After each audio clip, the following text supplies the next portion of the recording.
Hello, mga kamaster, maraming salamat po sa lahat ng tumatangkilik ng Number 1 Supreme Warrior. Paki-follow and subscribe mga master para sa mga susunod pang mga kabanata. Number 1 Supreme Warrior. Kabanata 3161. Bahagyang tumawa si Jack habang nakatayo siya sa kinatatayuan. Lalong nagulat si David sa kanyang mga kilos. Ngumuso siya, kaya hindi ka lang nagmatigas ng ulo. Akala mo talaga kaya mong panindigan ang lakas ko. Medyo malapit si David kay Jack ng mga sandaling iyon. Sa ganoong distansya, tiyak na hindi makakatakas si Jack kung ayaw ni David sa kanya. Kahit na may mga bagay na dati, itinanim pa rin ni Jack ang sarili sa lugar, hindi gumagalaw. Parang confident talaga si Jack sa sarili niya. Napaawang ang mga labi ni David sa sobrang galit, tinitigan si Jack na parang tulala, hindi pa ako nakakita ng alchemist na katulad mo. Kahit napuno ka ng kumpiyansa, dapat ay mayroon kang kaunting sentido komon. Ibinigay mo ang lahat ng iyong oras sa alchemy, kaya saan ka nakakuha ng mga kasanayan upang labanan ako? Muling natahimik ang mga nanunood sa viewing area. Nang makita nilang si David ang nagpakita, lahat sila ay nagtikom ng kanilang mga bibig. Sinabi pa ni David na hihingi siya ng awa kay Jack. Ang mga mandirigma sa viewing area ay may mga komplikadong ekspresyon sa kanilang mga mukha. Kung hindi nila personal na nasaksihan ang husay ni Jack, tiyak na maawa sila kay Jack. Talagang hindi mabait na tao si David. Bago sila pumasok sa liblib na espasyo, uminit na ang alitan nilang dalawa. Alam ng mga mandirigma sa viewing area na sana ay atakihin na ng dalawa ang isa't isa sa waiting area kung hindi dahil sa mga batas.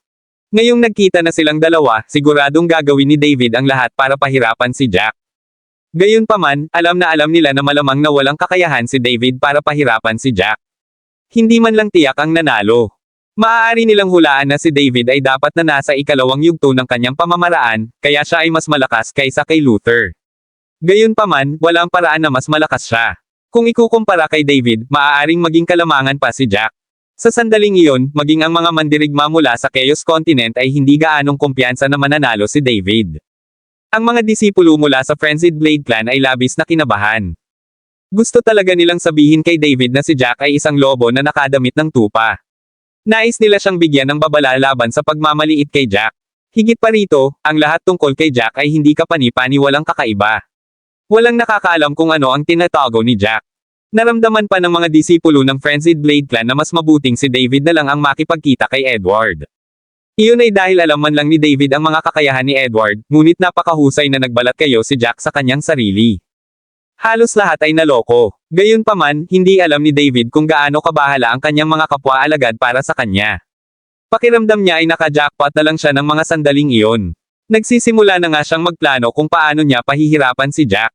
Pilayan muna niya si Jack bago gumamit ng lason at letigo kay Jack. Si Jack ay magderones ng lahat ng uri ng sakit, at kapag si Jack ay malapit ng mamatay, bibigyan niya si Jack ng ilang mga gamot sa pagpapagaling. Hindi niya hahayaang mamatay si Jack ng ganoon kadali, o hindi siya magkakaroon ng sapat na kasiyahan. Ang mga ideyang iyon ay lumabas lahat sa isip ni David. Lalong lumawak ang ngiti niya. Mula nang makilala niya si David, hindi na nagbago ang ekspresyon ni Jack. Nang dumating si David sa kanyang harapan, mahinahong kinuha ni Jack ang kanyang espada mula sa mustard seed. Hindi nag-react si Jack sa lahat ng sinabi ni David. Kalmado pa siyang naglabas ng sariling sandata para harapin siya. Nagdulot ito ng pakiramdam ni David na siya ay hinamon. Napaawang ang labi ni David bago siya nagsalita, "Brat, you never fail to surprise me.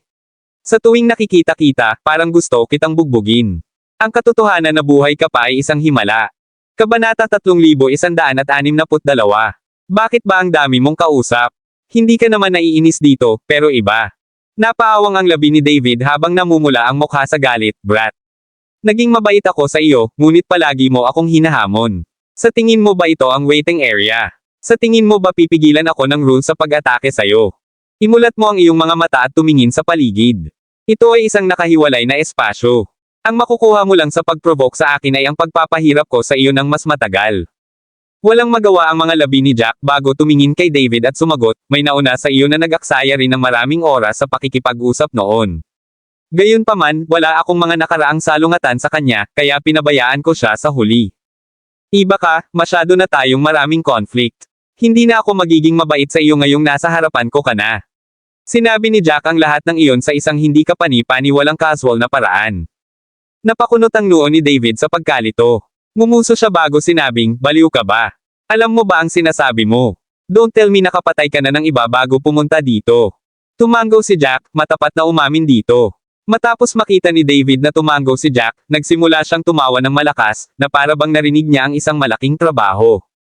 Inabot niya at tinuro si Jack habang tumatawa, mukhang may sira talaga ang ulo mo. Nag-hallucinate ka ba? Nagawa mong pumatay ng tao. Sino ka sa tingin mo? Isa ka lang alchemist. Paano mo posibleng papatayin ang alinman sa 10 kalahok? Tumawa si Jack, na walang pakialam na sinabi, magiging mabait ako sa pagkakataong ito. Kahit anong sabihin mo, sasagutin kita ng tapat. Wala ni isa man sa mga kalahok ang katugma sa akin. Bukod kay Chris at Edward, ang pagpatay sa iba ay napakadali. Mamamatay ka na lang pagkatapos mong pahirapan. Matapos niyang marinig iyon ay mas lalong lumakas ang tawa ni David. Pakiramdam niya ay ilang beses na talagang tinamaan ang ulo ni Jack para sabihin ni Jack ang isang bagay na napaka-absurd. Naisip ba ni Jack na siya ay nasa Divine Solidifying Realm? Novel drama. Talagang sinabi niya na ang iba pang mga kalahok ay walang laban para sa kanya. Akala niya ba siya si Chris? Maging si Chris ay hindi magsasabi ng ganyan. Si David ay tumawa ng baliw sa loob ng liblib na espasyo, ngunit ang mga mandirigma sa viewing area ay tahimik lahat. Kung titingnan kung gaano kalaki ang tawa ni David, lahat sila ay may magkasalungat na ekspresyon sa kanilang mga mukha. Habang mas tumawa si David, mas naramdaman nilang walang kaalam-alam si David. Walang magawa ang isang tao, pagsisisihan ito ni David. Pakiramdam ko ay talagang naging tapat si Jack sa lahat ng sinabi niya, at maaaring magawa niya ito. Kung si David ay mahulog kay Jack, hindi papakawala ni Jack si David ng madali. I can even imagine how David will be tortured. Pagbabayaran niya talaga lahat ng sinabi niya. Kawawa naman si David. Hindi niya siguro matatanggap na mas malakas si Jack kaysa sa kanya kahit sa mga huling sandali niya. Ang mga mandirigma mula sa Chaos Continent ay nagsimulang talakayin ang lahat ng nasa sabik pagkatapos nilang marinig iyon. Malakas na sinabi ng mga warriors mula sa Chaos Continent, "Oh please, hindi pa nga sila nagsisimulang mag-away. Hindi pa natin alam kung sino ang mas malakas at mahina, pero natukoy mo na hindi kalaban ni David si Jack." Si Jack ay may ilang mga kasanayan, ngunit kung ikukumpara kay David, siya ay dapat na maging isang pantay na laban. Feeling ko, hindi naman siguro ganoon kalala. Nag-e-exaggerate lang si Jack, makinig ka na lang sa sinasabi niya. Maliban sa kanyang sarili, ang ibang mga kalahok ay walang kapantay para sa kanya. Sino siya sa tingin niya? Sa tingin ba niya mas magaling siya kay Chris? Kabanata 3163. Malakas si Jack, pero hindi rin mahina si Chris. Maliban na lang kung ganap na niyang na-master ang isang upper earth rank technique, walang paraan na magagawa niya ito. Feeling ko naniniwala talaga si Jack sa sinabi niya, but it doesn't mean that he can actually do it. Hindi kasi alam ni Jack kung gaano kalakas ang iba. Sobrang clueless niya na talagang confident siya sa sarili niya. Si Jack ay nagmula sa Hestia Continent. Sila ay tinataka ng kakaibang kapangyarihan na nagbukod sa kanila sa ibang mga mundo. Kung hindi dahil sa umiikot na mundo, hindi nila makikilala ang mga mandirigma mula sa ibang mundo. Kaya, hindi alam ni Jack kung gaano kalakas ang mga mandirigma mula sa ibang mga mundo. Pakiramdam ko, medyo makatwiran iyon. Sa tingin ko rin. Sinasabi lang yan ni Jack dahil masyado siyang ignorante. Si David ay dapat na halos kapantay niya sa lakas. Walang paraan na tatapusin niya ang laban sa isang pag-atake tulad noong nakaraan. Si Luther ay natigil sa isang bottleneck sa kanyang pamamaraan pa rin. Kaya naman mabilis na natalo si Luther. Ang mga panloob na disipulo ng Frenzied Blade Clan ay naramdaman na ang kanilang kapwa-disipulo ay iniinsulto, kaya't sila ay tumayo at malakas na sumigaw. Si David ay gumagamit ng isang lightning attribute technique. Kung hindi ako nagkakamali, malamang na gumamit si Jack ng Soul Attribute Technique. Ang mga diskarte sa katangian ng kidlat ay isang natural na kontra sa mga diskarte sa katangian ng kaluluwa. Kung wala iyon sa laro, ang dalawa sa kanila ay maaaring maging sa mga tuntunin ng lakas, ngunit ang diskarte ni David ay sumasalungat kay Jack. Imposibleng manalo si Jack. Kaya iyon ang kaso. Gumagamit si David ng Lightning Attribute Technique. Kung gayon, ang tsansa ni Jack na manalo ay dapat na 30 hanggang 40% sa pinakamarami. Gayunpaman, malamang na hindi mapatay ni David si Jack. Malamang na masasaktan lang niya ng husto si Jack. Tama ka, malamang kung ano ang mangyayari. Kahit anong mangyari, hindi natin maitatanggi ang husay ni Jack. Baka talagang manalo si Jack sa huli. Hindi na maibabalik ang mga talakayan. Ang ilang mga tao ay nagsimulang magsisi na hindi nila itinaya ang kanilang mga espiritong kristal kay Jack.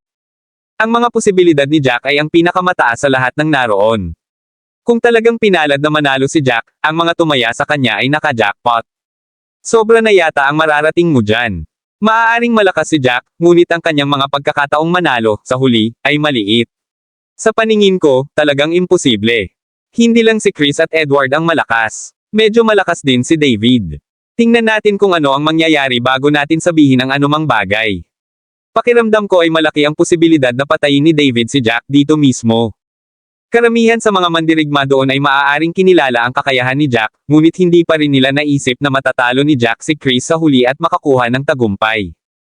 Kahit gaano pa katindi ang mga usapan sa labas, silang dalawa sa isolated space ay hindi man lang naapektuhan. Si David ay hindi kapani-paniwalang nasiyahan sa kanyang sarili, pakiramdam na siya ay hindi kapani-paniwalang maswerte na nakilala si Jack. Gayunpaman, talagang may mali sa ulo ni Jack. Masyadong nakakatawa ang sinabi ni Jack. Akala talaga ni Jack na hindi siya matatalo. Kahit na ang isang napiling alagad mula sa angkan ng ikasyam na baitang ay hindi mangangahas na maging kasing yabang ni Jack. Para bang walang makakapantay sa kanya sa whirling world. Malamig na tinitigan ni Jack si David, tapos ka na bang mag-aksaya ng oras? Kung oo, simulan na natin. Pagkatapos sabihin iyon, nagsimulang gumawa ng mga selyo si Jack. 100 soul sword ang biglang lumitaw sa hangin. Agad na nakilala ni David na gumagamit si Jack ng soul attribute technique. Matapos makita ang eksenang iyon, muling tumawa si David, gumagamit ka talaga ng soul attribute technique. Mas lalo kang maghihirap ngayon. Kabanata 3164. Napaawang ang labi ni Jack. Ito na ang pangalawang pagkakataon na nakakita si Jack ng ganoong armas. Kahit na hindi pa siya ganoon katagal sa Middle Province, alam niyang hindi bihira ang mga ganoong armas. Nadama ni David na ang Hestia Continent ay isang ganap na kanayunan na walang-wala. Ang mga armas na palagi nilang nakikita ay malamang na mga armas na hindi pa nakikita ng mga mandirigma ng kontinente ng Hestia. Medyo nagkagulo ang viewing area sa labas ng liblib na espasyo dahil sa sinabi ni David. Ang mga mandirigma ng Hestia Continent ay galit na ang ilan sa kanila ay nagsimulang sampain siya sa mismong lugar, ignorante tanga. Ano ang espesyal sa mga sandata ng singsing? Ito ay kahit saan sa Hestia Continent. Nagsasalita siya na parang wala lang ang Hestia Continent. Tama na yan. Paano kung nanggaling siya sa Chaos Continent? Wala na siyang alam gawin kung hindi magsalita ng bulag. Ang mga mandirigma ng Chaos Continent ay agad na nakipag-away sa mga mandirigma mula sa Hestia Continent bilang pagtatanggol kay David. Mayroon bang masama kung tawagin kayong lahat na mangmang? Sa napakaraming taon, lahat kayo ay nabuhay sa isang saradong mundo. Hindi mo alam kung gaano kalawak ang labas ng mundo. Tama, feeling ko tama si David. Ang tanging paraan kung paano tayo nagkakilala dito ay dahil ang Hestia Continent, Chaos Continent, at White Marsh Continent ay magkapantay noong unang nilikha ang Whirling World. Pagkalipas ng napakaraming taon, ang Hestia Continent ay nabuklod sa buong panahon. Ang iyong mga pamantayan ay bumagsak ng malayo sa amin. Hindi mo man lang ba maintindihan yon? Huwag magsalita na parang napakalakas ng Hestia Continent. Basta tingnan mo itong Slaughter Gambat. Sa 10 kalahok, si Jack lang ang mula sa kontinente ng Hestia. Hindi ba iyon nagpapatunay kung gaano kakaina? Ang Hestia Continent ay nahulog sa likod ng iba pang dalawang mundo sa iba't ibang dahilan. Iyon ay isang bagay na hindi maaaring itanggi ng mga mandirigma ng Hestia Continent. Gayunpaman, kinutya ni David si Jack at sinabing hindi man lang makilala ni Jack ang mga sandata ng singsing. Lumagpas iyon sa linya dahil hindi bihira ang mga ring weapon. Kahit na ang Hestia Continent ay nasealed sa loob ng maraming taon, hindi sila malayo sa ganoong antas. Ang mga salita ni David ay isang direktang insulto sa buong Hestia Continent, kaya paano tatanggapin iyon ng mga mandirigma ng Hestia Continent? Sa liblib na espasyo, malamig na tinitigan ni Jack si David. Tiningnan niya ang mapang asar na mukha ni David, at natural na naririnig niya ang ipinahihiwatig ni David. Ngumuso siya at sinabing, I can't believe you're so ignorant. Sa tingin mo ba ay isang bihirang armas ang singsing na sandata? Ang mga bagay na ito ay nasa lahat ng dako sa Hestia Continent, ngunit hindi ako makapaniwala na sa tingin mo ay bihira ito. Talagang pinalawak mo ang aking pananaw dito. Dahil sa mga salitang iyon ay namula ang mukha ni David. Ang pride na naramdaman niya ay biglang nabura ng tuluyan. Natuwa ang mga mandirigma mula sa kontinente ng Hestia sa viewing area matapos marinig iyon. Ang ilan sa kanila ay nagsimulang pumalakpak. May malakas na sumigaw, tama si Jack. Si David naman ang maikli. Talagang iniisip niya na bihira ang isang bagay na matatagpuan sa lahat ng dako. Sino ngayon ang ignorante? Kabanata 3165. Nagsimulang huminga ng malakas si David sa liblib na espasyo, Brat, palagi mo pa rin akong sinusubukang hamanin. Huwag kalimutan, hindi ito ang waiting area. Nasa isolated space na kami. Hindi mo ba alam kung gaano kasasama ang haantong sa iyo kung magpapatuloy ka? Ngumuso si Jack, then attack me. Natigil kami sa pag-aaksaya mo ng oras dito. Tapos ka na ba sa kalokohan mo? Kung oo, bilasan mo at atakihin, ayoko nang mag-aksaya pa ng oras sa iyo. Sa sandaling sinabi niya iyon, mas lalong lumakas ang init ng ulo ni David. Nanginginig ang magkabilang kamay niya habang mahigpit na kinuyam ang singsing sa kamay, very good. Dahil gusto mong mamatay, ibibigay ko ang gusto mo. Inalog-alog ni David ang singsing sa kanyang kamay, at nagsimulang kumulo ang kidlat sa paligid ng singsing na nagpalabas ng kaluskos. Tiningnan ni David ang singsing at sinabi, ito ay isang bagay na ginugol ko ng malaking pera para mabili sa isang dalubhasang manggagawa. Matagal na itong kasama ko, at maraming mandirigma ang namatay sa Thunder God Ring. Tumaas ang isang kilay ni Jack, kaya tinawag talaga ang singsing na Thunder God Ring. Ang pangalan ay parang walang kapantay. Obvious naman na binigay ang pangalan para gumanda ang sarili. Kahit na hindi alam ni Jack kung ano ang mga materyales na ginamit sa paggawa ng Thunder God Ring, si David ay isa pa rin na wala sa Divine Solidifying Realm sa huli.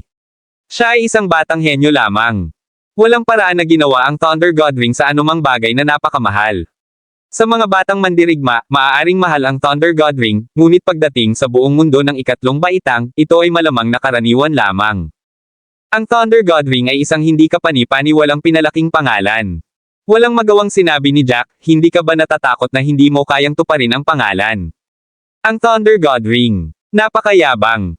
Walang pag-aalinlangan na itinaas ni David ang isang kilay, pinangalanan ko itong Thunder God Ring dahil ako talaga ang magiging Diyos ng kulog sa Chaos Continent sa kalaunan.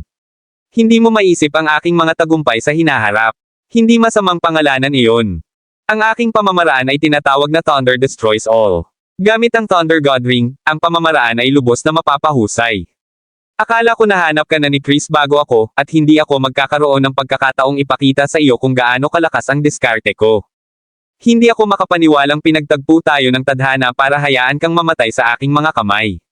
Ipapaalam ko sa iyo kung ano ang Thunder Destroys All, at kung ano ang isang diskarte sa ranggo sa itaas na lupa. Sa sandaling sinabi niya na ang mga kamay ni David ay nagsimulang gumalaw ng mabilis, na bumubuo ng mga selyo ng selyo. Ang Thunder God Ring ay parang isang halimaw na nakabuka ang bibig, hinihigop ang lahat ng seal sa loob at nagsimulang kumikinang ng masigla. Lalong lumakas ang kaluskos na kulog. Maging ang paligid ay nabahira ng liwanag.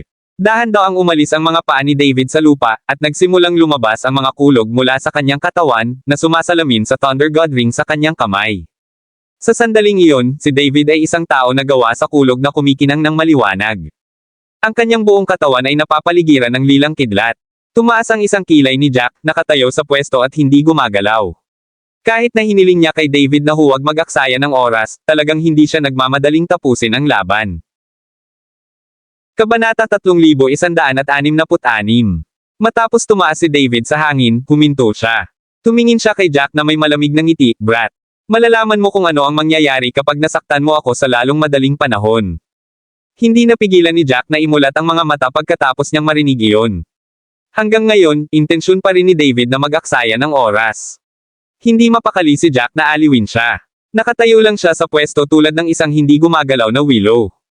Matapos maramdaman ang tingin ni Jack, kumunat ang noo ni David. Nikotikip siya ng ngipin habang nakatingin kay Jack, walang sinasabi.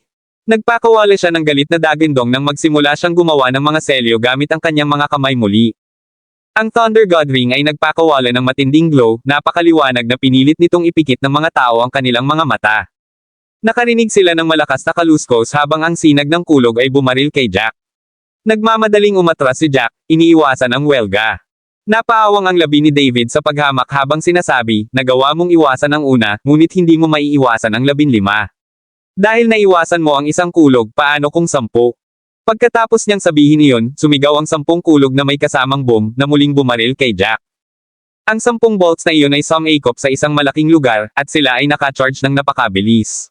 Maliban kung may speed technique si Jack, walang paraan na maiiwasan ito ni Jack. Sa sandaling iyon, ang mga mandirigma sa viewing area ay pigil ang hininga. Kung hindi ito maiiwasan ni Jack, tiyak na masusugatan siya sa pag-ataking iyon. Pinaganya ni Jack ang mga batas ng kalawakan. Nang ang kulog ay 3 talampakan lamang ang layo sa kanya, nawala si Jack sa lugar na lumilitaw na 200 talampakan ang layo. Pagkatapos noon, isang napakalaking boom ang narinig. Ang lugar na dating kinaroroonan ni Jack, naging isang napakalaking bunganga matapos mapinsala ng mga thunderbolts. Natigilan si David sa nakita. Akala niya ay kakayanin niya si Jack sa isang suntok. Gayunpaman, talagang naiwasan ito ni Jack. Si David ay nagmula sa ikawalong baitang angkan, ang Frenzied Blade Clan. Kahit na hindi siya kasing taas ni Chris sa Purple Cloud Pavilion, mataas pa rin ang tingin sa kanyang kakayahan.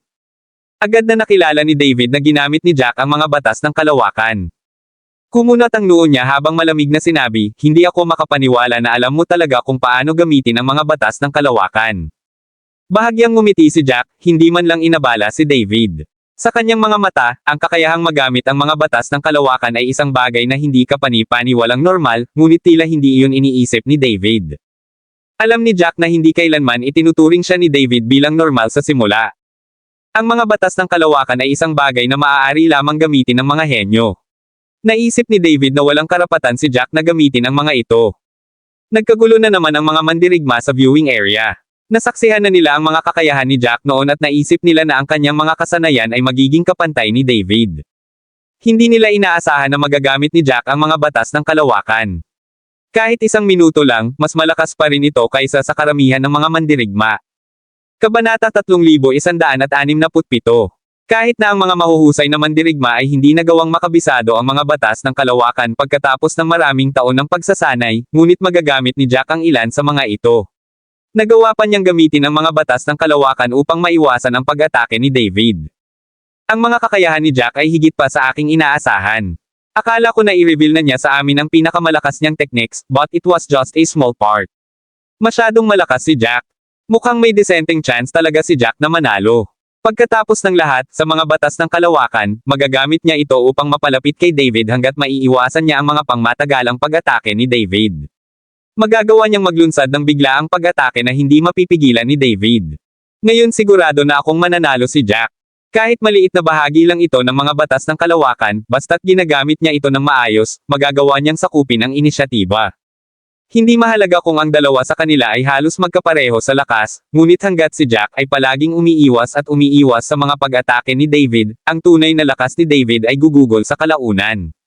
Kung gayon, magiging isda na lang si David sa chopping board. Ano ang punto ng kanyang katangian na sumasalungat kay Jack? Masyadong amazing ang teknik niya. Siguradong nasa mahirap na posisyon si David. Kung magpapatuloy ito ay maaaring maging isang digmaan ng Atrisayon. Kung ito ay magiging isang mahabang labanan, ito ay magiging hatol ng kamatayan kay David. Pagkatapos ng lahat, ang Thunder Destroys All ni David ay gumagamit ng maraming totoong enerhiya sa tuwing umaatake siya. Hindi kinaya ng mga alagad ng Frenzied Blade Clan nang may nagsabing tiyak na matatalo si David. Malakas na sinabi ng isa sa mga panloob na disipulo, ano ang alam mo? Itigil mo na ang pagsusumpa kay David. Sa tingin mo ba hindi alam ni David ang sinasabi mo? Sa tingin mo ba hahayaan niya si Jack na iwasan ang kanyang mga pag-atake at gamitin ang kanyang tunay na enerhiya? Ang sino mang makapagsasabi ng ganoon ay malinaw na walang karanasan sa pakikipaglaban. Ang bawat isa ay may kanya-kanyang sasabihin. Nagkagulo na naman ang viewing area. Hindi alam ni David na nagkaroon ng mga pagtatalo dahil sa kanila dahil siya ay nasa isang liblib na lugar. Nang mga sandaling iyon ay nagkaroon siya ng kuryente sa kanyang mga mata habang malamig na nakatingin kay Jack, no wonder you dared to act so arrogantly in front of us, saying you're not afraid of anyone. Medyo na-master mo kasi ang law of space para maiwasan mo ang mga atake ko. Pagkatapos niyang sabihin iyon, isang malamig na tawa ang pinakawalan ni David habang may pang-aasar na sinabi, "Naive thought yan. Paano kung pinagkadalubhasaan mo ang mga batas ng kalawakan? Hahayaan ka lang nitong tumakbo. Kung kaya mong tumakbo, hindi ba pwedeng pigilan na lang kita sa pagtakbo? Huwag mong isipin na magiging ganoon kadali ito." Tumangala si Jack at mahinahong sinabi, "Hindi ako ang nag-iisip na magiging napakadali ng mga bagay, ngunit ikaw." Napaawang ang labi ni David nang hindi siya makapagsalita. Nalaman niya na wala siyang paraan upang hulaan kung ano ang iniisip ni Jack kahit na ano. Pakiramdam niya ay lalo siyang ginulat ni Jack. Pinaikit ni David ang kanyang mga mata at sinabi sa mahinang boses, "Alam ko kung paano ka nagpaplanong manalo. Hindi ka ba nagpaplanong gamitin ang mga batas ng kalawakan para patuloy na maiwasan ang aking mga pag-atake at gamitin ang aking tunay na lakas? Kung gayon, maghihintay ka hanggang sa maubos ang aking lakas bago ka umatake, di ba?" Napaawang ang labi ni Jack habang seryosong umiling. Hindi niya naisip na gawin iyon. Ginamit niya ang mga batas ng kalawakan dahil lang sa gusto niyang makita kung gaano kalakas ang pag-atake ni David, ngunit tila gumawa si David ng sarili niyang conclusion. Hindi alam ni David kung ano ang iniisip ni Jack. Tiningnan lang niya ang kalmadong kilos ni Jack at mas lalong nagalit. Palaging mukhang walang pakialam si Jack, na para bang kahit anong mangyari sa paligid niya ay hindi siya makakaapekto. Ayaw ni David na makitang ganyan si Jack. Pinaikit niya ang kanyang mga mata habang nagbubuo muli ng selyo, pinagsama ang mga selyo gamit ang Thunder God Ring. Kabanata 3168. Biglang nagliwanag ang Thunder God Ring ng mas masigla. Marami pang Thunderbolts ang bumaril, novel drama. Sa pagkakataong ito, nakahanda na si Jack. Pagkatapos ng mga kulog, itinoon niya ang kanyang tingin sa kanila, naghahanda na iwasan ang mga ito anumang oras. Gayunpaman, nagulat si Jack nang ang mga kulog ay hindi tumungo sa kanya, ngunit ang hangin sa paligid niya. Pagkatapos ng ilang kaluskos, hindi mabilang na mga kulog ang tumama sa kanyang paligid. Napataas ang isang kilay ni Jack nang bumalatay sa mukha niya ang pagtataka. Ano ang sinusubukang gawin ni David? Habang nalilito si Jack tungkol dito, nagulat siya nang mapagtanto na ang lugar kung saan tumama ang mga kulog ay may hindi mabilang na maliliit na alon sa paligid nila. Hindi agad nawala ang mga agos na iyon at sa halip ay tila nagtagal sa hangin. Panay ang pagkulog, at sa isang saglit lang, ang paligid nila ay napaliligiran na ng agos. Si David ay may ngiti sa kanyang mukha habang siya ay sumigaw muli, tingnan natin kung paano mo ito iniiwasan ngayon. Sa sandaling sinabi niya na naiintindihan ni Jack ang nangyayari. Napakunot ang noo niya nang muling i-activate ang laws of space.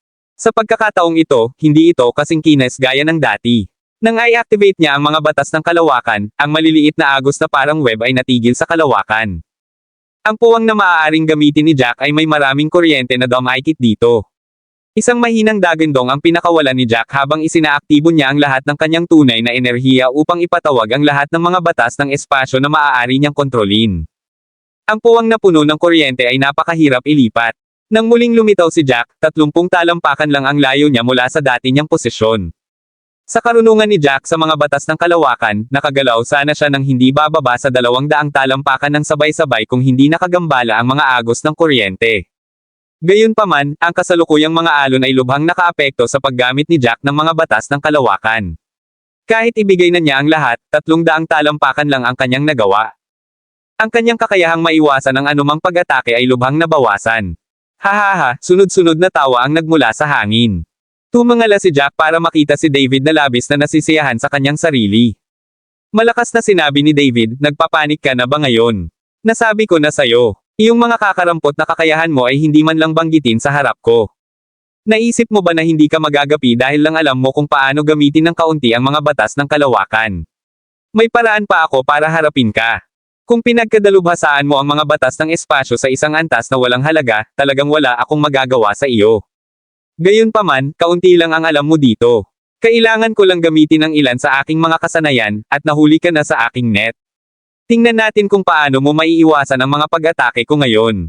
Nang makita iyon, muling nagbago ang mga talakayan sa viewing area.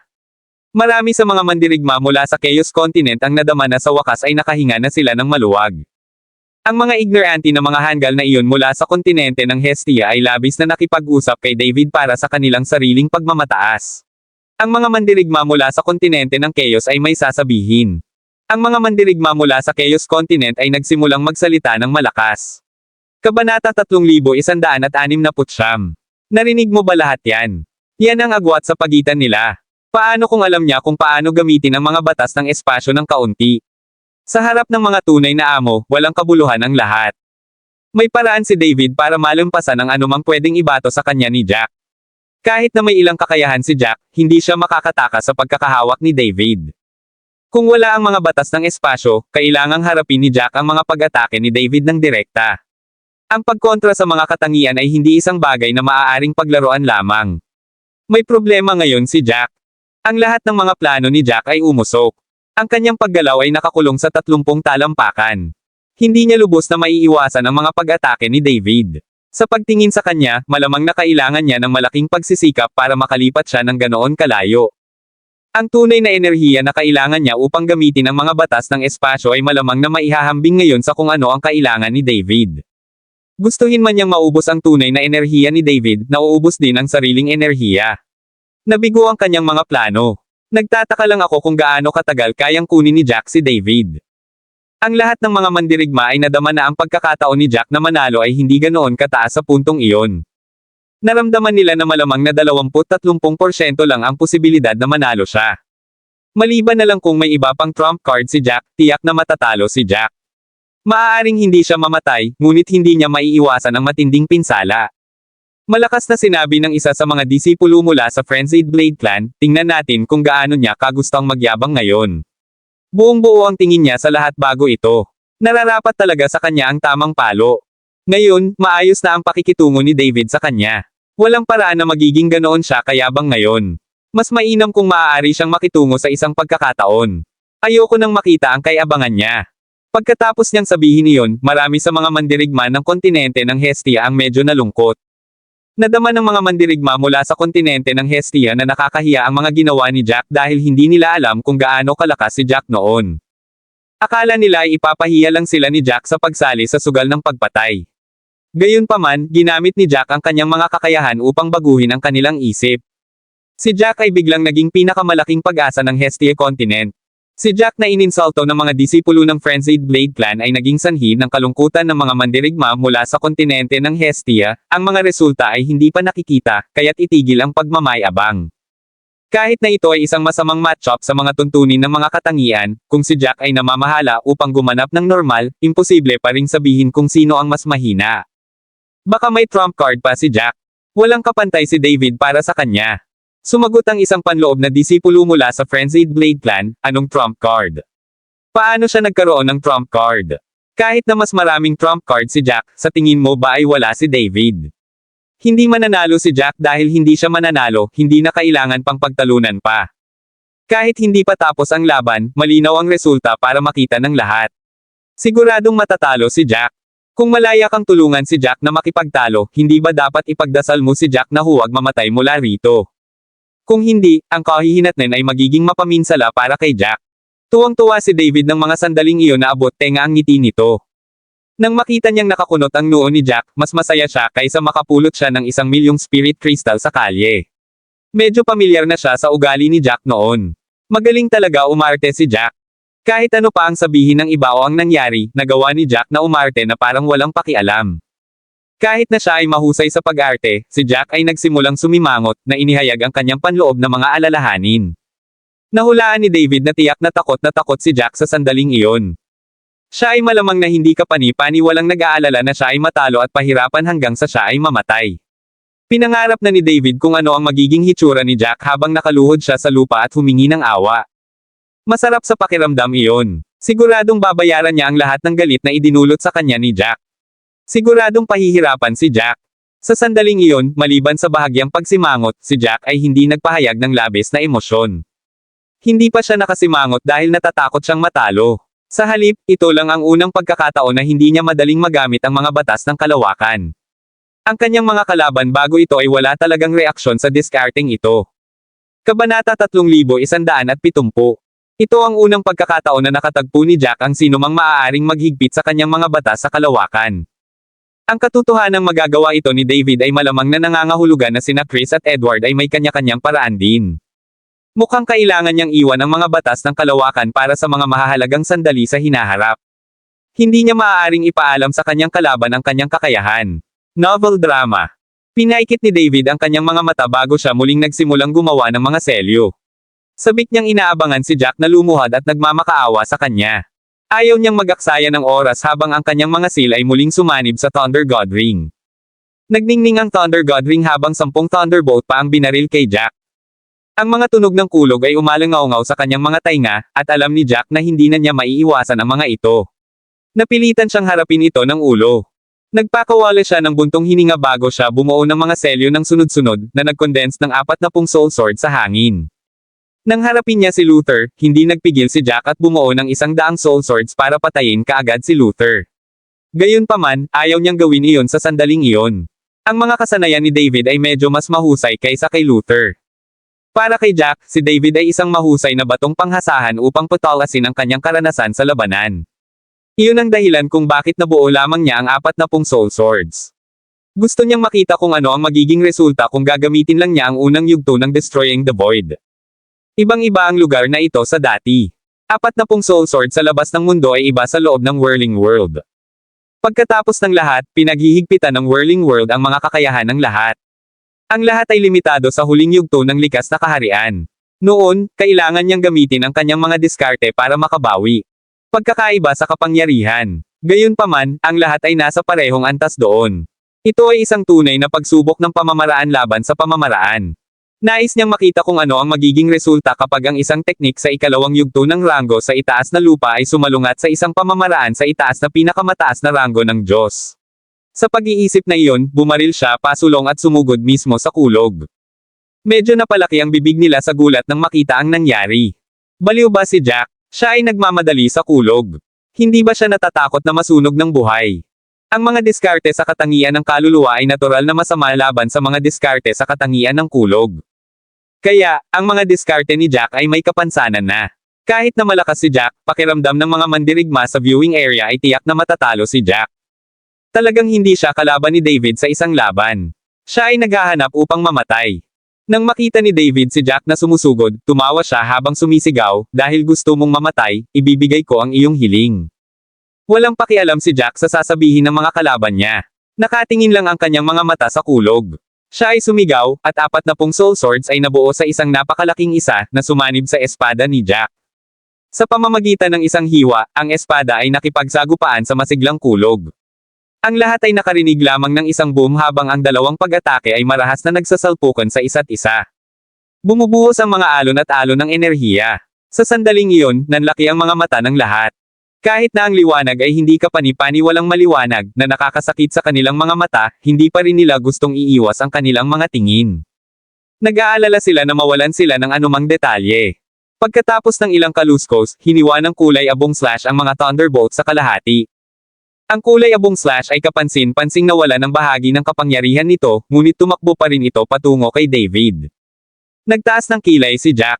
Katulad ng naisip niya. Ang kapangyarihan ng isang upper ultimate god rank technique ay hindi dapat hamanin. Ito ay isang buong antas na magkahiwalay. Kahit na ginamit lang ni Jack ang unang antas, kitang-kita ang resulta para makita ng lahat. Isang buntong hininga ang pinakawalan niya nang magbago ang isip niya. Kinokontrol niya ang slash na lumilipad sa hangin at ginawa itong mawala. Hindi pa oras para sa huling strike. Ayaw niyang matapos ito ng ganoon kabilis. Kabanata 3171. Tumalikod si Jack at bumalik sa lupa, nakatayong matatag. Sa pagkakataong iyon, nakatulala na si David. Hindi makapaniwalang tumingin siya kay Jack. Noon napagtanto ni David na hindi lang alam ni Jack kung paano gamitin ang mga batas ng kalawakan. Hindi rin naman mahina si Jack. Kung hindi, paano nabuksan ni Jack ang kanyang pag-atake? Bahagyang nanginig ang mga labi ni David habang naninigas ang kanyang ekspresyon. Nang matanto niya ang katotohanan, natural na hindi niya ito gustong tanggapin gayunpaman, napilitan pa rin siya. Napalunok si David nang magdilim ang ekspresyon niya. Tinitigan niya ng masama si Jack sa pamamagitan ng nagngangalit na mga ngipin. After a long time, he finally spoke, so hindi ka naman talaga mahina. Nag-aartista ka lang ba buong oras? Natahimik si Jack pagkatapos niyang marinig iyon. Hindi pa niya sinubukang mag-artista. Mahigpit pa nga niyang sinabi sa kanilang lahat na hindi sila tugma sa kanya. Gayunpaman, palagi silang ayaw makinig. Pakiramdam nila ay biro ang sinabi ni Jack. Hindi sila naniwala sa kanya o tinanggap ang kanyang sinabi. Ngayong nakita na nila ang katotohanan, sa huli ay inakusahan nila siya ng peking lahat. Galit na galit si Jack sa sandaling iyon, hindi alam kung ano ang sasabihin. Pagkaraan ng mahabang panahon, sa wakas ay nagsalita si Jack, ano ang mali sa iyong mga ulo? Sabihin mo sa akin, kailan pa ako nag-artista? Sa waiting area, sinagot ko lahat ng tinanong mo sa akin ng totoo, ikaw pa ang ayaw maniwala. Galit na sagot ni David, hindi ba alchemist ka? Paano magkakaroon ng ganoong kakayahan ang isang alchemist? Ano pa ba ang iba kundi ang pag-arte mo? Si Jack ay nagpakawala ng tawa bago niya kinuha ang kanyang ika-6 na baitang alchemist badge mula sa mustard seed. Itinaas niya ang badge at umiling-iling, tingnan mong mabuti. Never akong nag-act. Alchemist talaga ako. Hindi lang din ako 6th grade alchemist.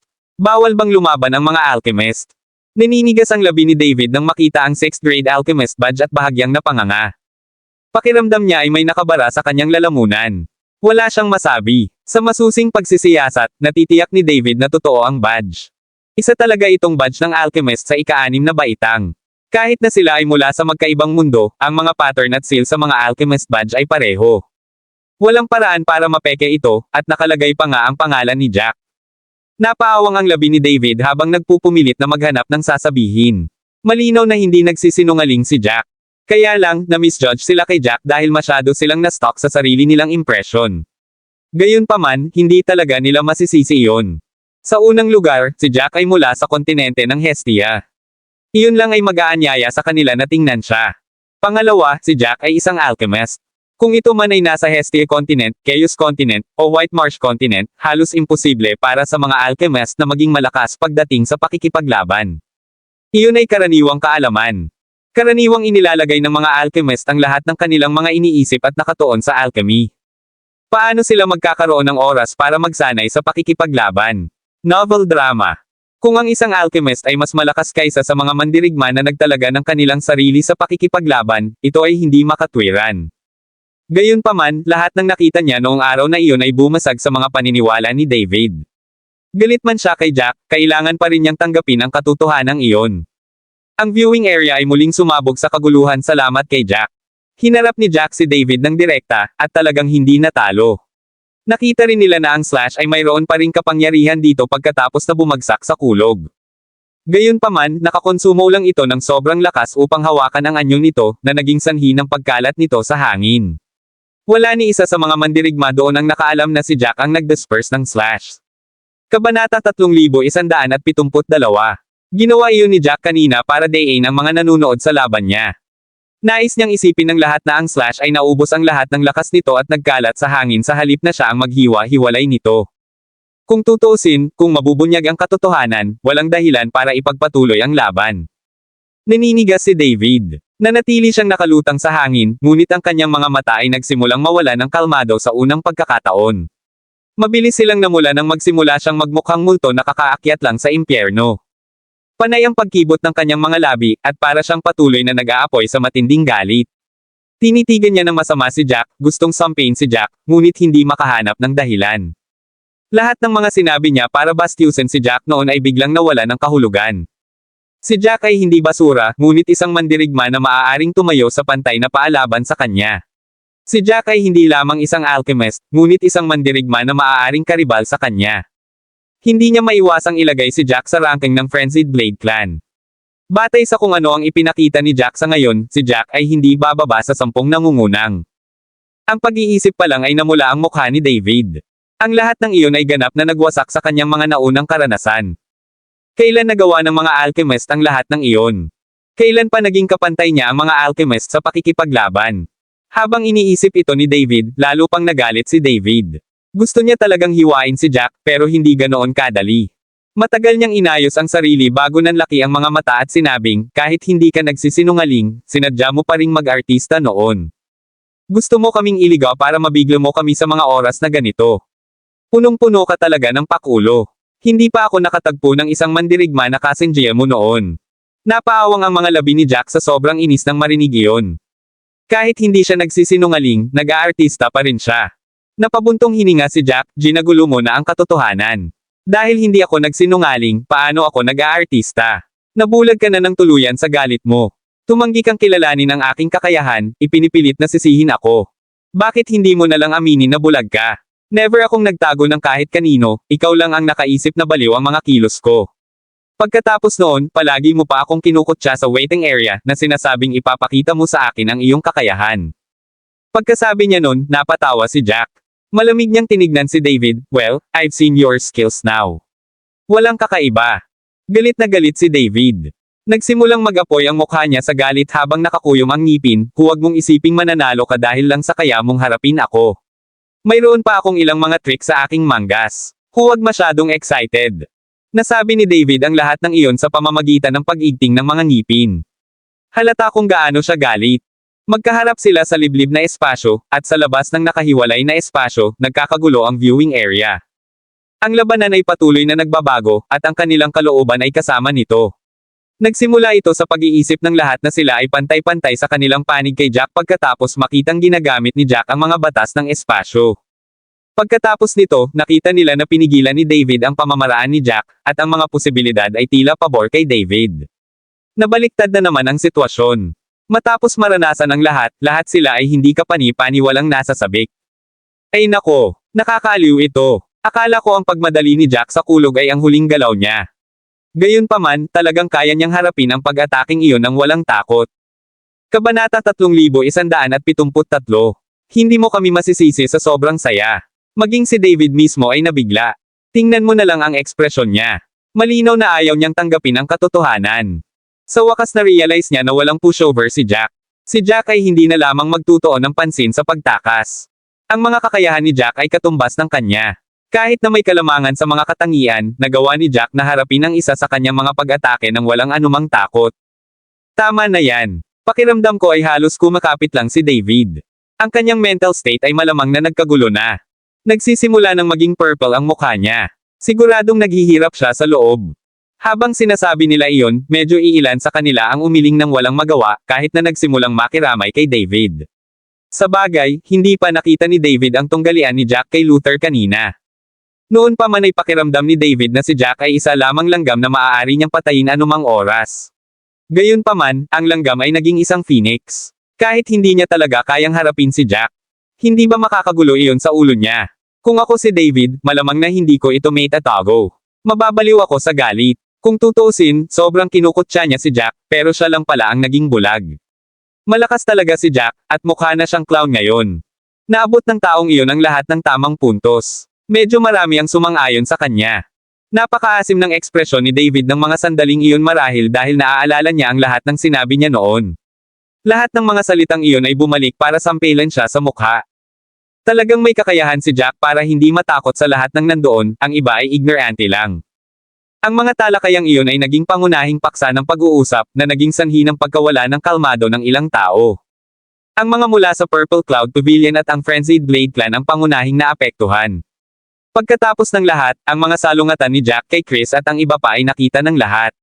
Ang kanilang mga pag-uusap sa waiting area ay kumalat din kung saan-saan. Sa mga panahong iyon, walang ni isang tao ang nagmamalasakit kay Jack. Sa totoo lang, walang mangyayari kung walang salitang binibigkas, ngunit patuloy na kinukutya ni na Chris, Edward, David, at ng iba pa si Jack. Ginawa nilang parang walang silbi si Jack. Ngayong napatunayan na ni Jack ang kanyang kakayahan, lahat ng sinabi nila noon ay tila isang kumpletong biro. Ang mga disipulo mula sa kanilang mga angkan ay halatang hindi mananatiling kalmado. Ang isa sa mga panloob na disipulo mula sa Purple Cloud Pavilion ay nagsabi, bago ang conclusion, hindi ka dapat magmadaling purihin siya. Ang taong ito ay medyo may kasanayan, ngunit mamamatay lang siya sa huli. Nagdulot lang ng sorpresa sa amin ang kanyang hitsura. Narinig iyon ng isang mandirigma mula sa kontinente ng Hestia at agad na sumagot, pwede bang huwag kang maging matigas ang ulo?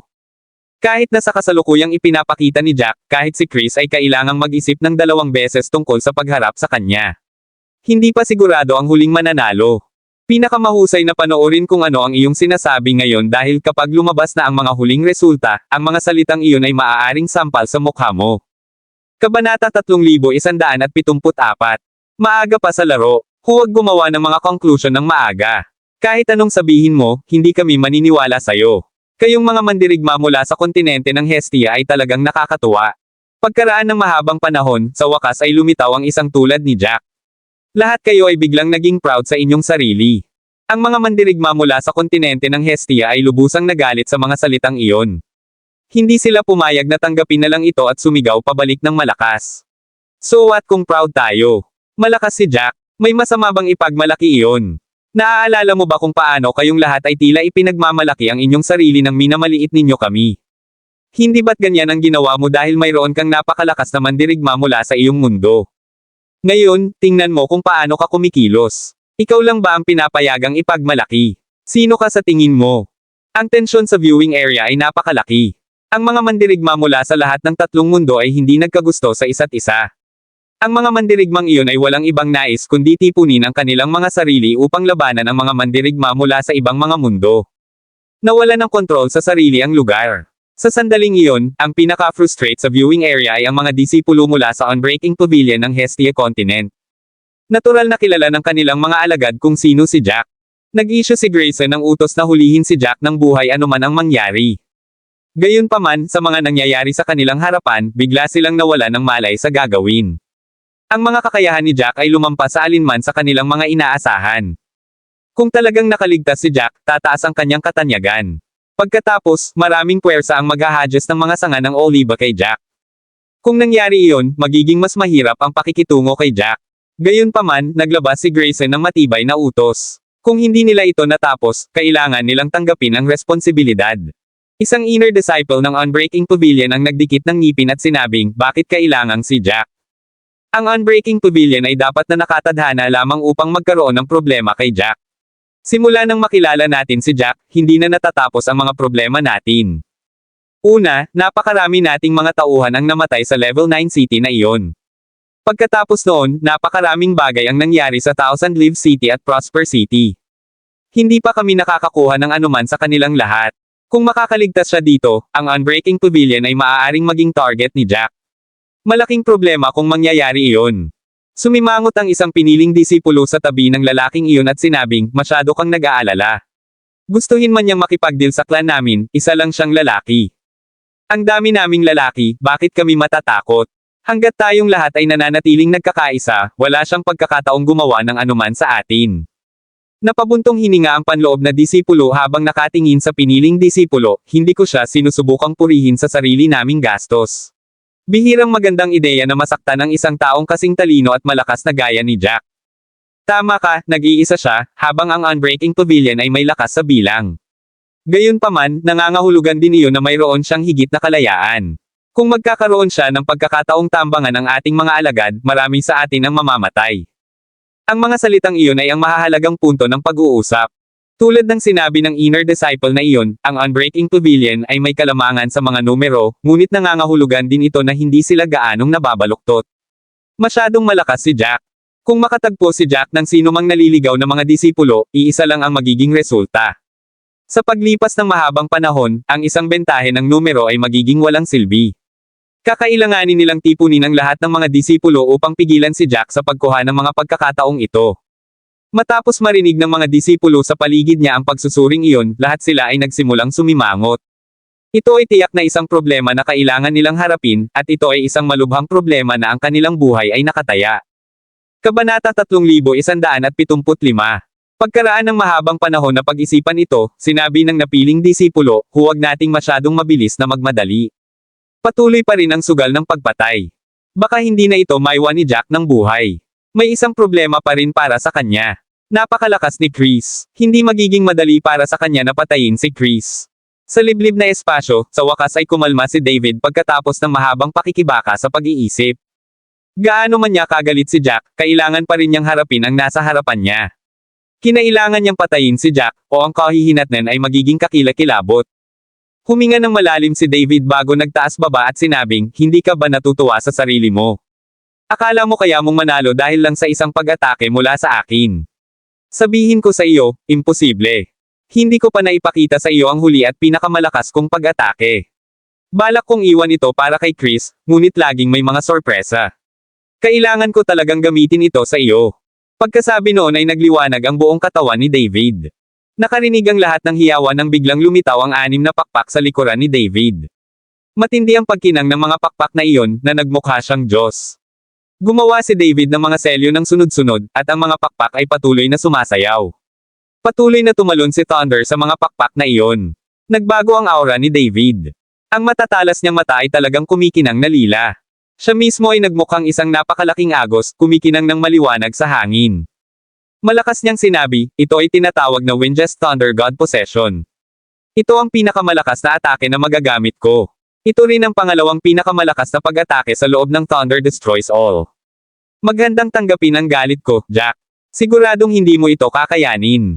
Maging si Chris ay kailangang umatras at iwasang harapin ito ng direkta, pabayaan ka, na ang mga kasanayan ay sinasalungat. Napaawang ang labi ni Jack matapos marinig iyon. Natawa siya at sinabing, mahilig ka lang magyabang. Ano sa tingin mo ang gagawin ni Chris kapag narinig niya ang sinabi mo? Susubukan ba niyang iwasang harapin kapag katapos niyang marinig iyon?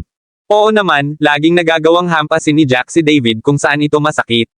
Si David ay ganap na galit, gustong punitin si Jack. Nasa rurok na ang kanyang puot. Napagdesisyonan na niya na susunugin pa niya ang asensya ng dugo niya kung hindi niya mapapatay si Jack sa hakbang na ito.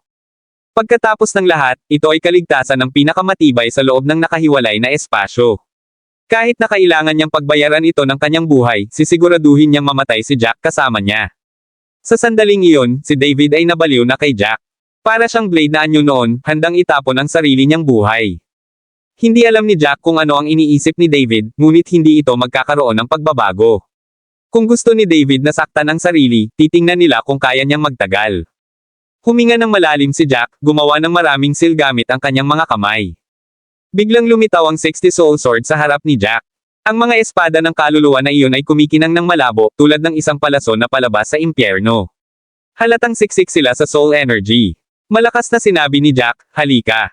Gusto kong matikman kung gaano kalakas ang teknik mo. Gayunpaman, ipaalala ko sa iyo, ito na rin ang huling pag-atake ko. Galit na tinitigan ni David si Jack. Sumigaw siya, brat, papatayin kita. Kabanata 3176. Ang sandali na sinabi, dumadagandong nakulog ang umalangaw-ngaw sa kalangitan. Parang ang langit mismo ay mabibiyak na ng kulog. Ang 6 na pakpak sa likod ni David ay nagsimulang gumalaw ng pabilis. Hindi mabilang na ron ang pinakawalan mula sa mga pakpak patungo sa Thunder Godwing. Ang kulog ay nagsimulang kumuha ng isang mapula-pula gintong kulay. Habang si David ang nasa gitna, ang mahinang agos ng kuryente ay lumundag sa halos 60 metro sa paligid niya. Napasok nila ang matinding layunin ni David na pumatay, at ito ay naging isang kakilakilabot na tanawin. Huminga ng malalim si Jack habang nakarelax na ekspresyon. Kahit na pagkatapos ng huling pag-atake na iyon, nagplano pa rin si Jack na subukan ang kanyang sarili. Sa sandaling iyon, inayos niya ang Destroying the Void sa ikalawang antas. Ang unang antas ay gumamit ng 10 soul swords, ang pangalawa ay gumamit ng 50, at ang pangatlo ay gumamit ng 100 sa mga ito. Nakakondensed si Jack ng 60 soul swords, sapat na para nasa ikalawang antas. Sabay na tumangala ang dalawa. Sa pagtingin kay David na nasuspine sa himpapawid, nilayo ni Jack na sirain ang tinatawag na Winged Thunder God Possession. Sa isang kaluskos, isang 15-meter-long thunderbolt ang bumaril kay Jack. Nakasimangot siyang tumalon muli sa labanan, humahanggos patungo sa kulog. Nagpakawala siya ng dagandong habang hinahampas niya ang kanyang espada. Ang kulay abong slash ay nagmistulang talam ng gasoklay sa gabi. Tumakbo ito sa bilis na hindi nakikita ng mata habang nakatutok ito sa napakalaking kulog.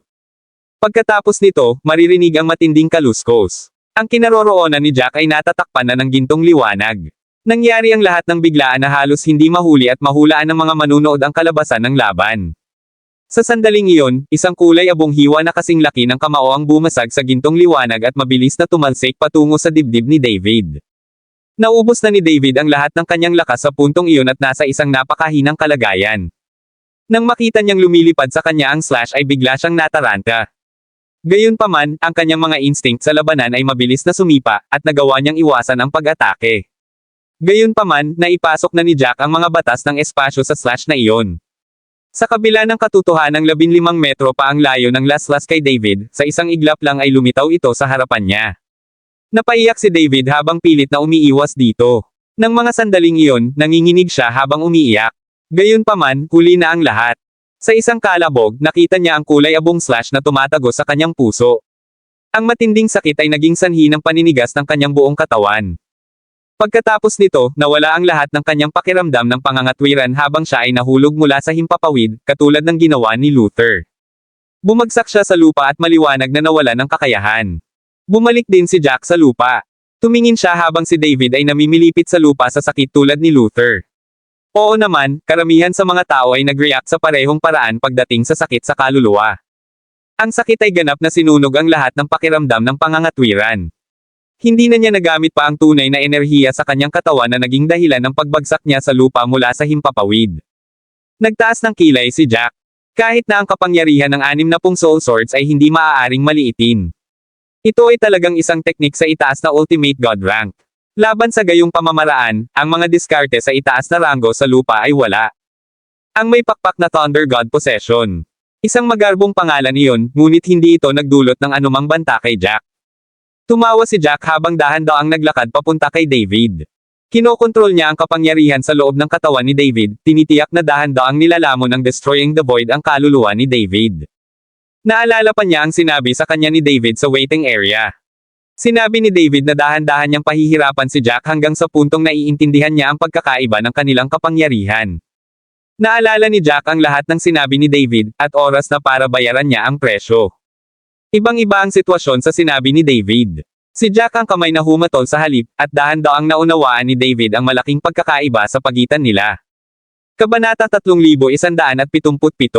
Napapikit si David sa paghihirap habang nabahira ng kanyang uhog at luha ang kanyang buong mukha. Hindi na siya nagdala ng parehong kilos tulad ng dati. Nagbuntong hininga ang lahat. Muling tumahimik ang mga mandirigma sa viewing area. Walang makapagsabi ng anuman tungkol sa resulta. Hindi mahalaga kung sinuportahan nila si Jack o kung naisip nila na matatalo siya. Matapos masaksihan ang lahat ng nangyari, wala ni isang salita ang lumabas sa kanila. Sinabi ni David na mayroon siyang trump card, ngunit ang mga mandirigma doon ay hindi masyadong nag-react sa kanyang sinabi. Pagkatapos ng lahat, naramdaman nila na magkakaroon din si Jack ng trump card. Ngayong nakita na nila ang trump card ng magkabilang panig, hindi sila manatiling kalmado. Ipinadala ni David ang kanyang pinakamalakas na pag-atake, at hinarap ito ni Jack ng mahinahon. Ang mga resulta ay higit na lumampas sa kanilang mga inaasahan. Madaling nakayanan ni Jack ang pinakamalakas na pag-atake ni David, na nanalo sa labanan. Sa lahat ng ito, halos hindi gumanti si Jack laban sa napakalakas na pag-atake. Walang pinagkaiba noong kaharap niya si Luther. Isang disipulo mula sa Chaos Continent ang lumunok at nagsabi, napakalakas ni Jack. Hindi ko man lang akalain na ipinakita niya sa amin ang lahat. Baka mas malakas pa siya. That explains why Jack acted so calm the whole time, nagpipigil siya. Kahit ang pinakamalakas na pag-atake ni David ay hindi niya napansin. Tama na yan. Masyado siyang malakas. Hindi ko nga alam kung mas malakas si Chris sa kanya. Bago ito, naisip ko na hindi maikukumpara ni Jack si Chris kahit medyo sanay siya, pero ngayon, I think I can stand corrected. Hindi nakasali si Jack sa sugal ng slaughter dahil may sira sa ulo o dahil ignorante siya. Talagang may kakayahan siyang tumayo laban kay Chris. Napakaaliw ng laban na ito, at natuwa ako sa panunood nito. I'm really looking forward sa laban ni Jack kay Chris ngayon. Siguradong magiging masaya ito. Sayang lang at ang 1.5 milyong spirit crystal ko ay naubos na. Hindi dapat ako tumaya kay David. Sobrang pinagsisisihan ko. Karamihan sa mga mandirigma doon ay tumaya kay Chris, Edward, o David. Tutal, silang tatlo ang kinilala bilang pinakamalakas. Iniisip lamang ang tungkol sa hindi kapani-paniwalang mataas na posibilidad ni Jack, lubos nilang pinagsisihan ang kanilang mga aksyon. Sa sobrang ganda ng logo, nakabawi sana sila ng mahigit 3 milyon kahit kalahating milyon lang ang kanilang taya. Marami sa kanila ang napuno ng panghihinayang, at ang higit na nagsisi ay ang mga mandirigma ng Hestia. Noon, ang mga mandirigma ng White Marsh Continent at Chaos Continent ay naglalaban ng husto upang patunayan na mas malakas si Chris o si Edward. Upang tumayo para sa isang mandirigma mula sa kanilang sariling kontinente, itinaya nila ang kanilang mga espiritong kristal sa isang tao mula sa parehong kontinente. Ang mga mandirigma ng Hestia ay dapat na gumawa ng parehong postahan kay Jack bilang pagkakaisa, ngunit naisip nila na siya ay isang kahihiyan sa halip. Gusto pa nilang sabihin na hindi siya isa sa kanila. Kaya, lahat sila ay tumaya sa mga mandirigma mula sa ibang mga mundo, ngunit nang makita nila ang mga kasanayan ni Jack, lubos nilang pinagsisihan ang kanilang mga aksyon. Gusto nilang sampelan ang sarili nila sa mukha. Masyadong maliit ang lahat, huli na. Napilitan silang tahimik na itanges ang lahat. Kung naglagay sila ng 2 milyon kay Jack kanina, makakakuha sila ng hindi bababa sa 17 milyon kapag natapos na ang sugal ng pagpatay. Ang pag-iisip pa lang ng malaking halagang iyon ay nasa sabik na sila. Naku, walang gamot sa panghihinayang sa mundo. Kabanata 3178. Sa liblib na espasyo, kalmadong nakatingin si Jack habang namimilipit si David sa lupa sa sakit. Naisip niya kung gaano ka-arrogant si David bago sila pumasok sa liblib na espasyo, at ang alaala ay nagpapasaya sa kanya. Ang mga mandirigma tulad ni David ay gustong magbigay ng kanilang paghatol sa iba upang maipakita nila kung gaano sila kagaling kumpara sa iba. Sa bawat oras na makakabangga niya ang isang taong iyon, si Jack ay gugustuhing walang magawa sa kanila. Gayunpaman, ang mga taong tulad nila ay magiging walang humpay kung hindi niya sila papansinin, at gagawin nila ang lahat ng kanilang makakaya para aminin siya na mas talentado sila kaysa sa kanya. Dahil lang doon, bubuo sila ng sama ng loob sa kanya. Napatawa si Jack nang maramdaman niyang nilalamon ng Destroying the Void ang kaluluwa ni David. Sa sandaling iyon, halos natupok na ang kaluluwa ni David. Sa ganitong bilis, si David ay nasa pintuan na ng kamatayan. Mayroon pa siyang ilang bagay na sasabihin, kaya gumawa si Jack ng selyo at itinigil ang pagsira sa kapangyarihan ng void sa loob ng katawan ni David, na naging dahilan upang ito ay mawala. Dahan-daang nanambalik ang katinoan ni David. Nasa bingit na ng kamatayan si David sa puntong iyon. Ilang hininga na lang ang natitira sa kanya. Nahihirapan siyang iminulat ang kanyang mga mata at nakita niya si Jack na nakatayo sa tabi niya. Ang unang bagay na ginawa niya ay ang paggamit ng kanyang mga banal na pandama sa kanyang sariling katawan, na naging dahilan upang mapansin niya na isang ikatlong bahagi na lamang ng kanyang kaluluwa ang natitira. Napagtanto niyang wala na siyang gaanong oras. No wonder tumigil si Jack. Kahit na sa dulo ng kanyang buhay, siya ay lubos na natatakot sa sakit. Kung alam niyang hindi na niya kailangang tiisin ang sakit, takot pa rin siya. Ang sakit kasi noon ng kanyang kaluluwa na napunit ay napakahirap tiisin. Mas gugustuhin pa niya mamatay kaysa maranasan muli ang sakit. Napalunok siya habang nanginginig ang buong katawan.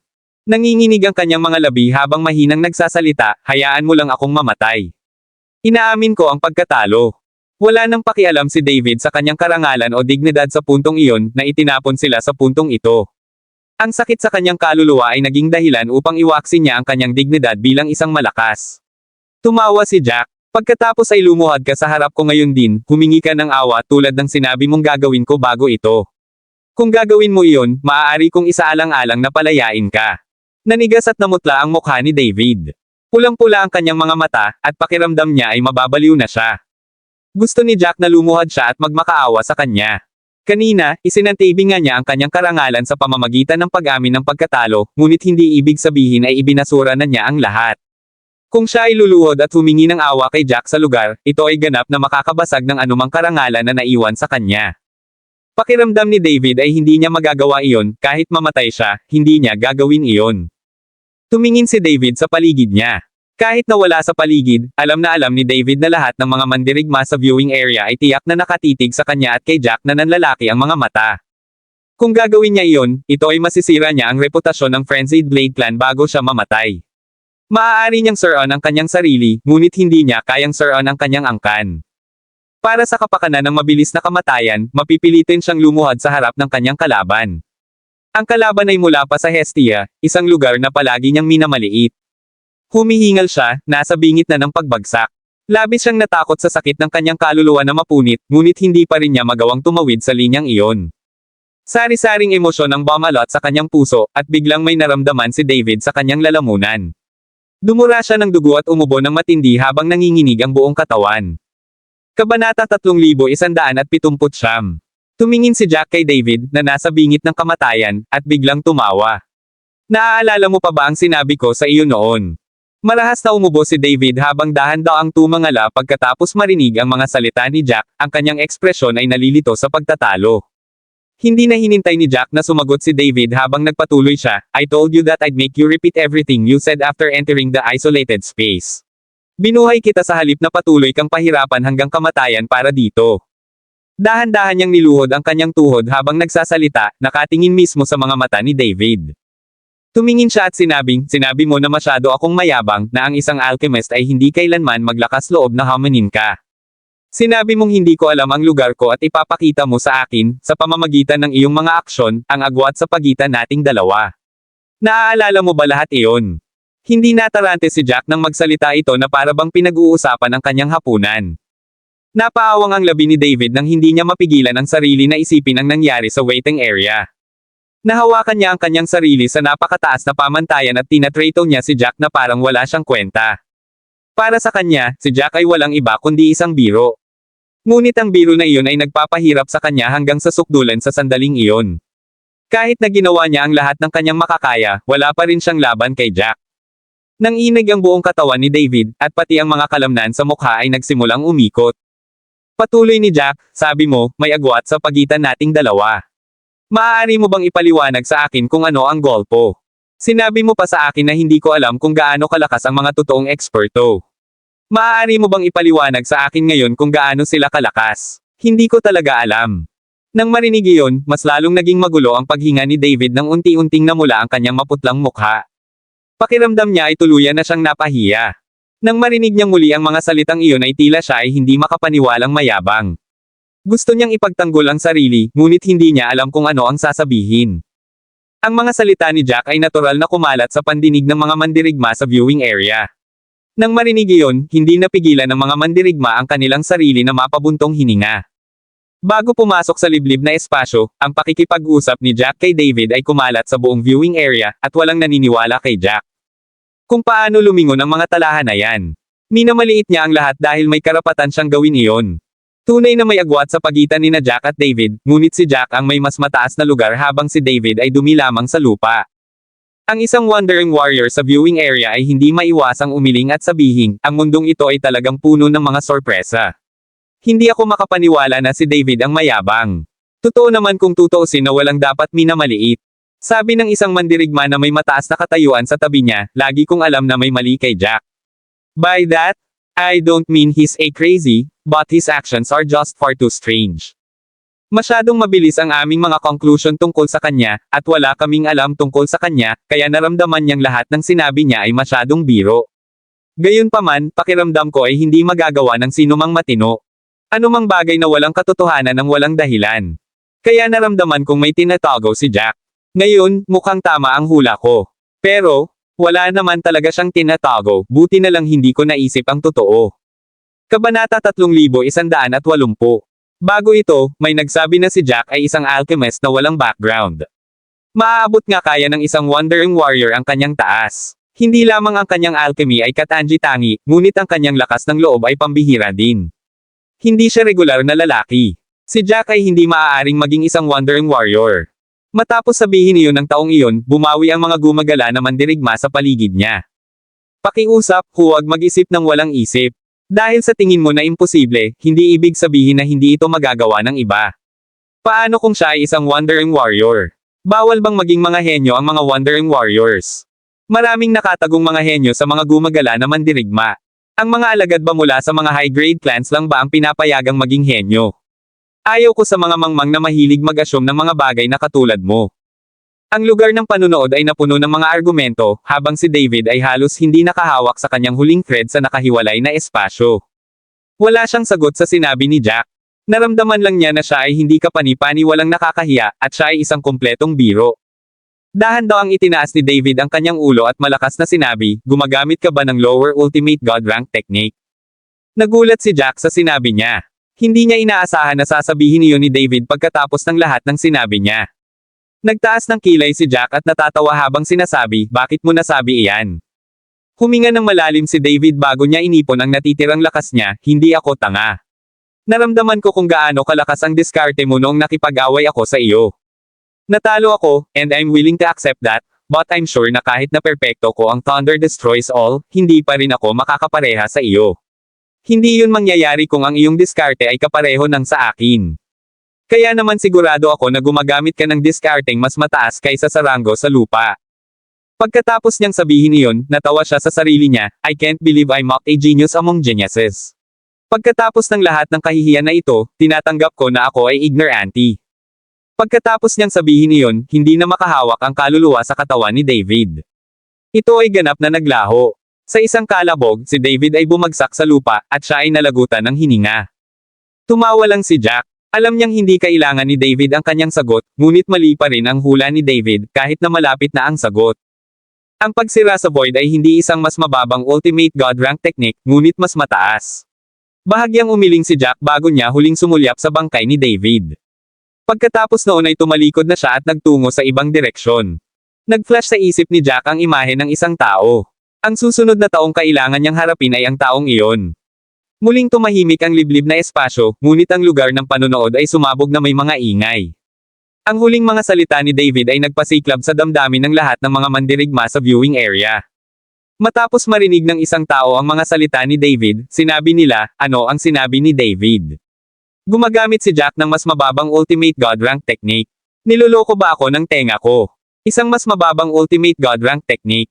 Tama ang narinig mo. Kung hindi mo ginawa, walang paraan ang viewing area ay magiging magkagulo. Ito ay isang mas mababang ultimate god rank technique. Mukhang siguradong sigurado si David sa kanyang sarili nang sabihin niya iyon. Siya ay namamatay pa rin, kaya walang dahilan para magpakatanga. Parang lohikal din ang sinabi ni David pagkatapos noon. Pakiramdam ko ay sigurado si Jack. Gumamit ng lower ultimate god rank technique. Ano? Totoo ba? Tumanggi akong maniwala na ang ultimate god rank techniques ay napakadaling matutunan. Kahit na ang mga Divine Solidifying Realm expert ay maaaring hindi matutunan ang mga ito.